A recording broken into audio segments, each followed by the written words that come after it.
অবশেষে সিরিয়ায় আসাদ যুগের অবসান হলো। বিদ্রোহীদের তোপের মুখে বিমানে করে দেশ ছেড়ে পালিয়ে গেছেন প্রেসিডেন্ট বাশার আল আসাদ। এর মধ্য দিয়ে সিরিয়ায় আসাদ পরিবারের প্রায় ৫৪ বছরের শাসনামলের অবসান হলো।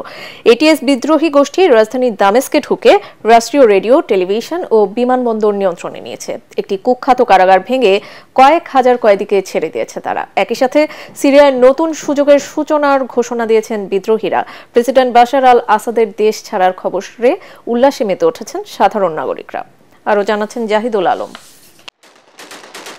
মাত্র এক সপ্তাহের একটি অভিযান মসনদ হারালেন প্রায় ২৪ বছর ক্ষমতায় থাকা প্রেসিডেন্ট বাশার আল আসাদ।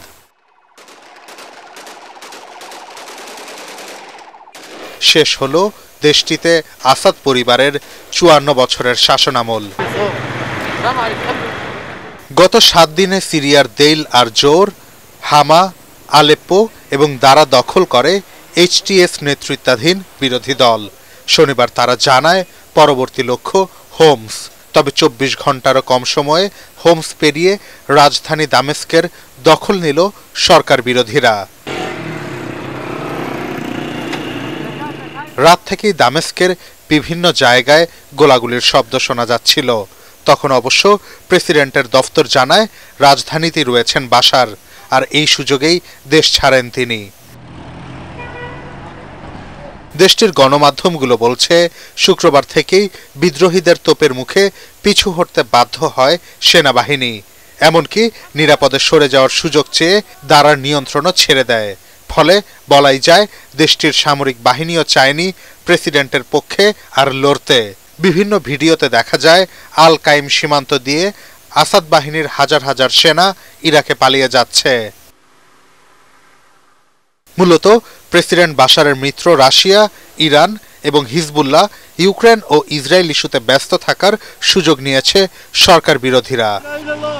বাশার আল আসাদ যুগের অবসানে সিরিয়ার বেশিরভাগ মানুষই উচ্ছ্বাসিত। তবে এরপর কি, কে নিবে দেশটির শাসনভার, তা ভেবেই শঙ্কিত বিশ্লেষকরা। জাহিদুল আলম, এটিএন বাংলা। বসুন্ধরা টিস্যুতে ছাড়ের ছড়াছড়ি। বসুন্ধরা টিস্যু নিয়ে এলো নিশ্চিত ছাড়।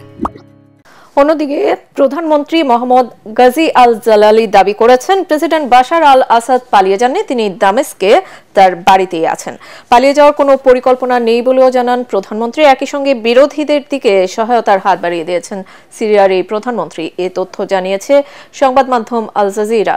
সিরিয়ার প্রধানমন্ত্রী মোহাম্মদ গাজী আল জালালি বলেছেন সরকারি প্রতিষ্ঠানগুলো যেন কার্যকর থাকে এবং কাজ চালিয়ে যেতে পারে তা নিশ্চিত করতে চান তিনি। নোবেলজয়ী অর্থনীতিবিদ ডক্টর মোহাম্মদ ইউনূসের বিরুদ্ধে শ্রম আইনের ৫ মামলার কার্যক্রম বাতিল করে হাইকোর্টের দেওয়া রায় বহাল রেখেছেন আপিল বিভাগ।